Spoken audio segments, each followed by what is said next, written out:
তেসরা জানুয়ারি 1966 সালে ভারত পাকিস্তানের যুদ্ধের পর ভারতের দ্বিতীয় প্রধানমন্ত্রী লাল বাহাদুর শাস্ত্রী পাকিস্তানের সঙ্গে একটি চুক্তি করার জন্য ইউএসএসআর এর ডাকে, যার বর্তমান নাম উজবেকিস্তান, তখনকার তাশখন্দ শহরে পৌঁছান। চুক্তি স্বাক্ষরের ঠিক 9 ঘন্টা পর লাল বাহাদুর শাস্ত্রীর হার্ট অ্যাটাকে অস্বাভাবিক মৃত্যু ঘটে। পরের দিন প্রধানমন্ত্রীর বডি ভারতে নিয়ে এলে তার স্ত্রী ললিতা শাস্ত্রী তাকে বিষ দিয়ে হত্যা করা হয়েছে বলে দাবি করেন। ঠিক কি ঘটেছিল তাশখন্দ শহরে, আর কেনই বা ললিতা শাস্ত্রী বিষ দিয়ে হত্যা করার দাবি করেন, কিভাবে তার মৃত্যু হয়েছিল, সমস্ত কিছু জানার জন্য ভিডিওটি প্রথম থেকে শেষ পর্যন্ত দেখতে থাকো।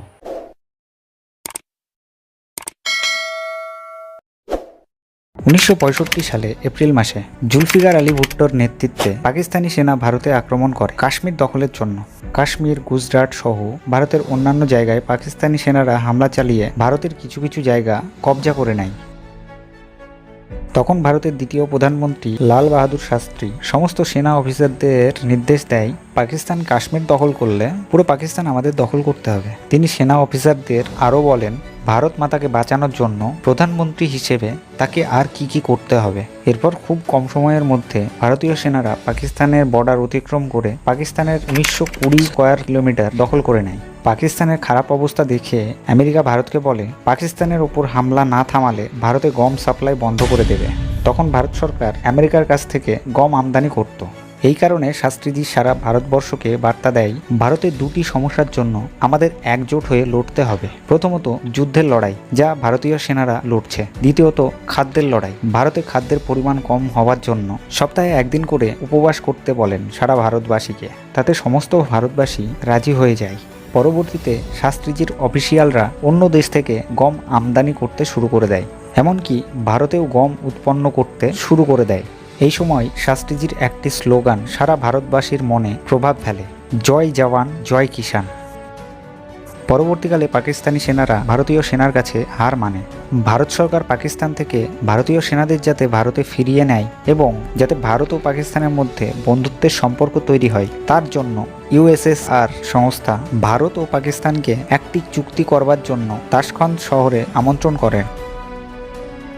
1966 সালের 3রা জানুয়ারি লাল বাহাদুর শাস্ত্রী এবং আরও কয়েকজন তাশখন্দ শহরে যান। এদিকে পাকিস্তান থেকে মোহাম্মদ আইয়ুব খানও আসেন। 10ই জানুয়ারি 1966 সালে দুই দেশের মধ্যে চুক্তি স্বাক্ষর হয় এবং ওই দিনকে ইউএসএসআর একটি পার্টির বন্দোবস্ত করে।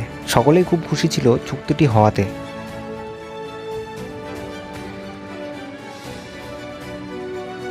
পার্টি শেষ হওয়ার পর শাস্ত্রীজি তার বাংলোতে পৌঁছায়। একটা কথা জানিয়ে রাখি, যেদিন শাস্ত্রীজি তাশখন্দে পৌঁছায় তাদের একটি সিটি হোটেলে থাকার ব্যবস্থা করা হয়েছিল, কিন্তু টিএন কলের নির্দেশে শাস্ত্রীজি সহ সকলকে একটি বাংলোতে থাকার জন্য বলা হয়।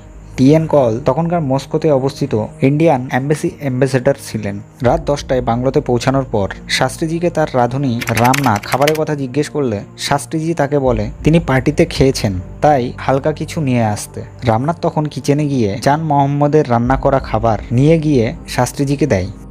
শাস্ত্রীজি রামনাথের রান্না খেতেন, তাই রামনাথকে সঙ্গে করে সব জায়গায় নিয়ে যেতেন।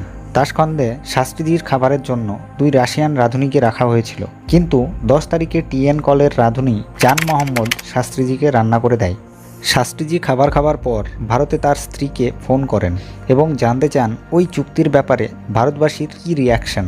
কিন্তু টেলিফোনের সমস্যার জন্য কথা ঠিকমতো হয় না এবং শেষে শাস্ত্রীজি ভারতে এসে সারা ভারতবাসীকে একটি খুশির খবর দেবে এই বলে ফোন রেখে দেয় এবং কিছুক্ষণ হাঁটাচলা করার পর রামনাথের সঙ্গে জল চায়। রামনাথ তাকে টেবিলে থাকা পাত্র থেকে জল দেন এবং জল খেয়ে 12টা 30 মিনিটে শাস্ত্রীজি শুয়ে পড়েন।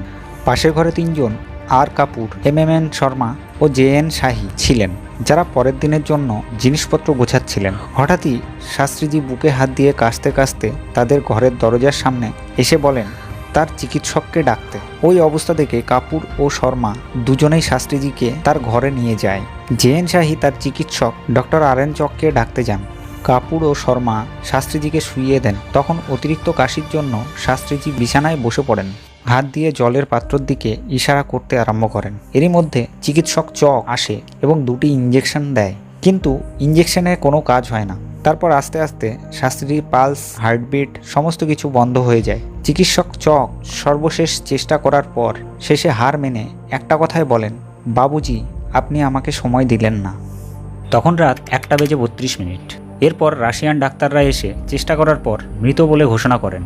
শাস্ত্রীজির মৃত্যুকে কেউ বিশ্বাস করতে পারছিল না, কারণ 4-5 ঘন্টা আগে যে মানুষটা পার্টিতে হেসে খেলে বেড়াচ্ছিলেন তার অস্বাভাবিকভাবে হার্ট অ্যাটাকে মৃত্যু কেউই ভাবতে পারছিল না। এরপর রাশিয়ার ডাক্তাররা শাস্ত্রীজির বডি থেকে স্যাম্পল কালেক্ট করেন এবং টিএন কওয়ালকে পোস্টমর্টম করার জন্য জিজ্ঞেস করেন। তখন টিএন কওয়াল মানা করে দেন। ওই দিন যখন শাস্ত্রীজির বডি ইন্ডিয়াতে নিয়ে আসা হয়, এয়ারপোর্টে শাস্ত্রীজির বডির কাছে তার পরিবারের কোনো সদস্যকে যেতে দেওয়া হয়েছিল না। এবং পরবর্তীকালে যখন শাস্ত্রীজির বডির কালার নীল হতে দেখা যায়, তখন শাস্ত্রীজির স্ত্রী ললিতা শাস্ত্রী তার স্বামীকে বিষ দিয়ে হত্যা করা হয়েছে বলে পোস্টমর্টেম করার জন্য দাবিও করেন। কিন্তু একটা আশ্চর্যের বিষয়, ভারতেও শাস্ত্রীজির বডি পোস্টমর্টম করানো হয় না। অবশেষে শাস্ত্রীজিকে নিয়ে শেষ যাত্রার পর দাহ করা হয়। ভিডিও এখানেই শেষ নয়, অনেক কিছু পয়েন্ট আছে যেগুলো এই ভিডিওতে আলোচনা করা সম্ভব হলো না। তাই এরই একটি নেক্সট পার্ট খুব তাড়াতাড়ি এই চ্যানেলে আসতে চলেছে, যার জন্য চ্যানেলটিকে সাবস্ক্রাইব করে নিও। নেক্সট পার্ট খুব তাড়াতাড়ি আসবে।